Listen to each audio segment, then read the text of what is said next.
Bismillahirrahmanirrahim. Assalamualaikum warahmatullahi wabarakatuh. Alhamdulillahirrahmanirrahim. Salatu wassalamu ala asrafil anbiya wal mursalin Sayyidina wa maulana Muhammadin wa ala alihi washabihi ajma'in, amma ba'du. Perkenalkan ya, nama saya Syahrul Ramadan sebagai pengampu mata kuliah Bahasa Indonesia.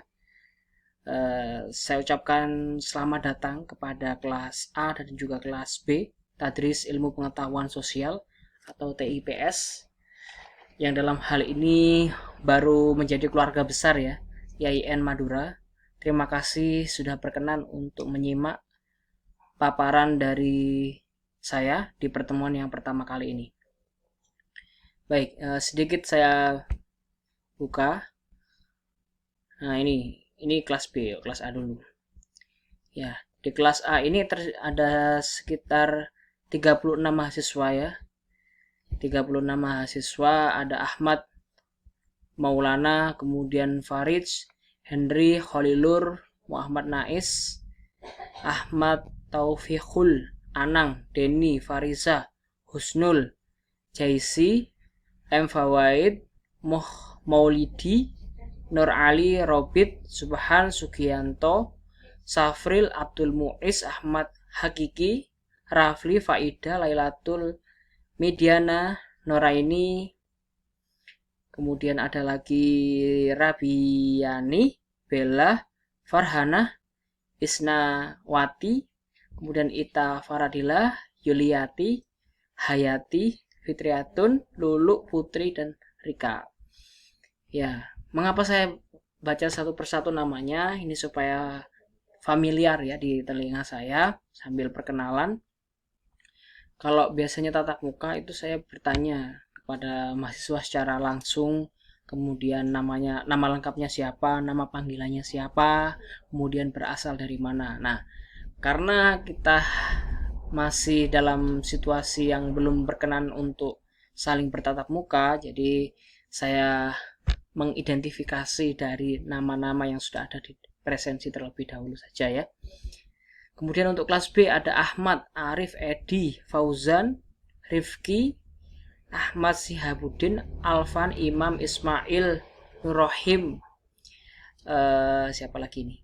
Muhammad Khairul, Abror, Mashrur, Muzammil, Saiful, Adi Nugroho, Fadlan, Muhammad Alfi, Lilis, Muslimah, Nuri, Nurul, Sofiati, Wardatul, Ani, Eka, Hema, Madinatul, Masrurah, Nihayah, Nurul, Fifir, Nurul Afifah, Khoridatul, Rifda, dan Sri Wahyuni.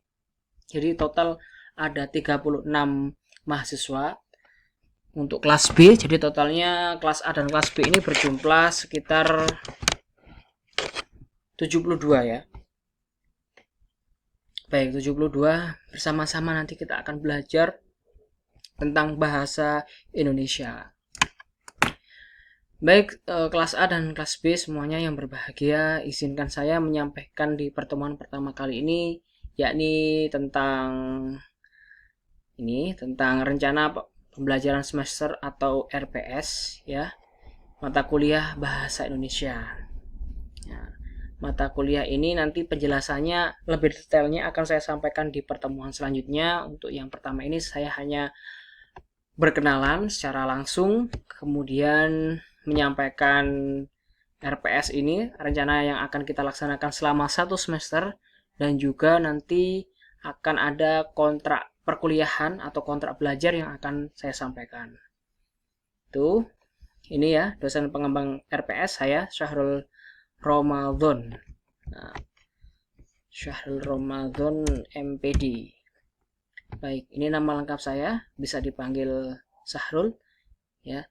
Silahkan nanti apabila ada hal-hal yang perlu didiskusikan selama 1 semester ini, teman-teman semua atau saudara-saudara semua bisa menghubungi melalui WA grup yang sudah saya buat.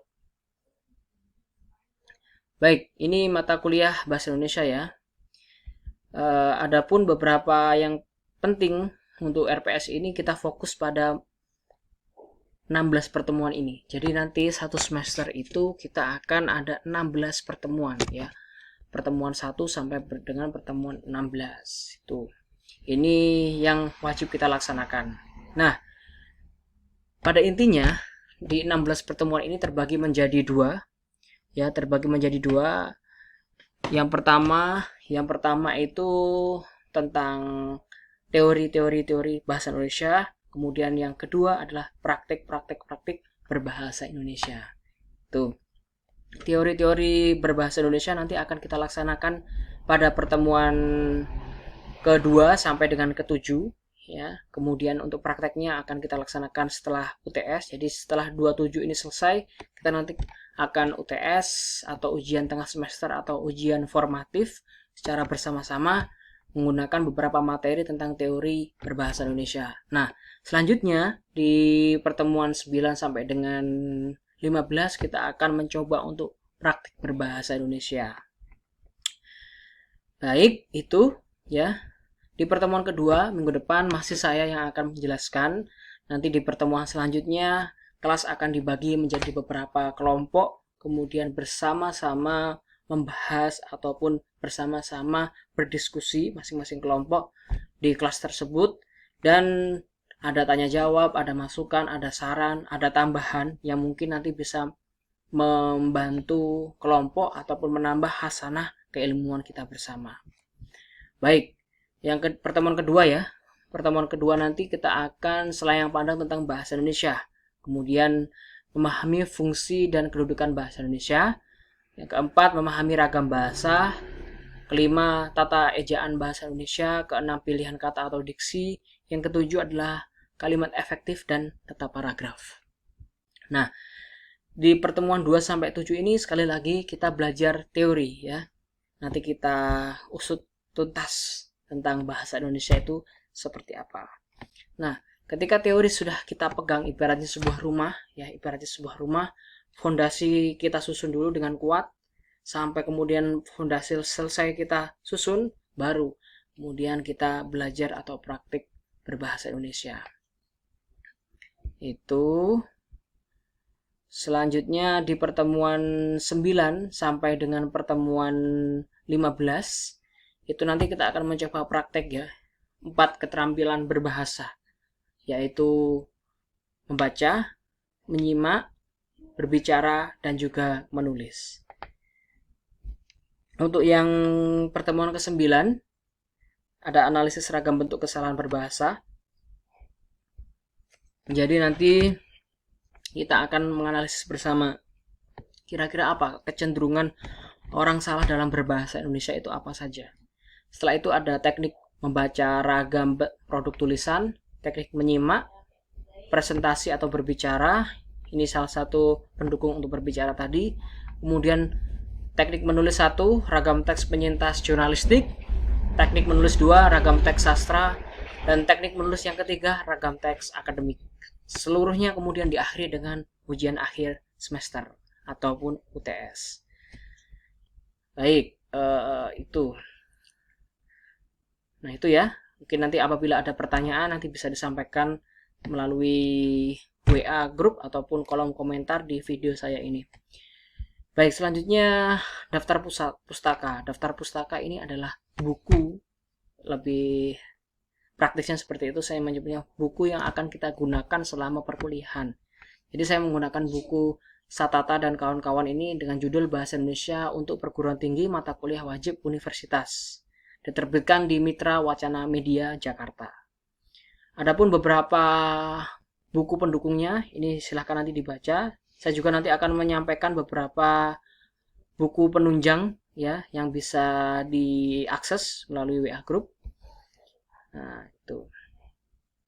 Maksud saya ini RPS juga nanti akan juga saya sampaikan ya di WA group. Itu. Kemudian untuk metode pembelajaran ada beberapa hal yang ingin saya sampaikan di sini. Nanti ada group discussion, seperti apa kita buat grup, kemudian saling menanggapi. Nah, nanti juga ada grup resume. Nah, setelah mungkin ada teman yang berdiskusi, di akhir semua anggota kelas menyusun resume. Nah, itu. Kemudian media yang saya gunakan utamanya ini kita menggunakan e-learning ya. Karena kampus kita sudah memiliki e-learning. Nanti akan dipadukan juga dengan WA Group, PPT, video conference, Google Classroom mungkin ya. Kita coba nanti yang sekiranya mahasiswa itu mampu untuk melaksanakan kuliah secara daring atau dalam jaringan atau online. Itu. Baik. Itu. Baik, itu mungkin yang dapat saya sampaikan untuk RPS ini.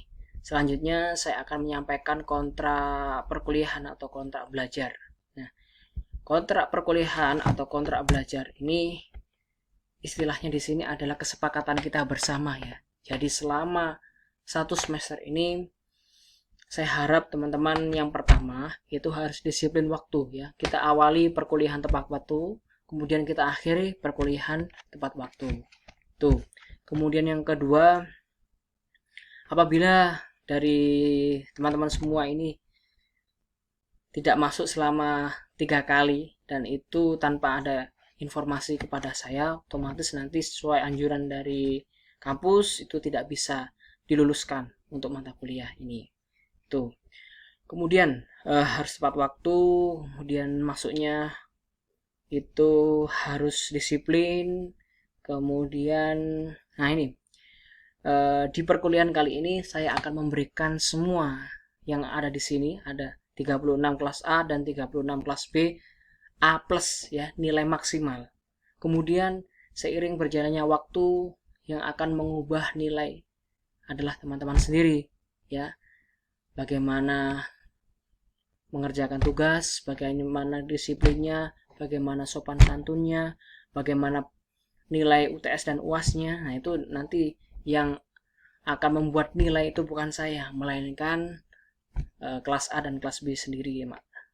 Jadi 72 mahasiswa itu yang menentukan nasib nilai di akhir itu adalah masing-masing. Ya, jadi saya berikan nilai maksimal di awal ini yang akan bertahan sampai akhir. Nah, itulah yang akan mendapatkan nilai maksimal. Itu ya. Menurut saya sangat demokratis. Khususnya terkait sopan santun. Saya harapkan semuanya bersikap sopan baik kepada sama mahasiswa maupun kepada pengajar yang lain. Itu. Baik, mungkin itu yang dapat saya sampaikan. Terima kasih banyak. Insya Allah nanti kita bertemu lagi di pertemuan yang kedua. Tuh. Pada intinya, saya hanya menjelaskan apa yang akan kita kerjakan selama 1 semester ini. Saya harapkan ada hasilnya ya. Saya harapkan nanti paham, oh ini bahasa Indonesia. Oh ternyata bahasa Indonesia seperti ini. Nah, itu. Oke. Sekali lagi saya ucapkan selamat datang kepada seluruh mahasiswa Tadris Ilmu Pengetahuan Sosial, baik itu kelas A berjumlah 36 dan juga kelas B 36, totalnya 72. Insya Allah semua akan sukses, dan ingat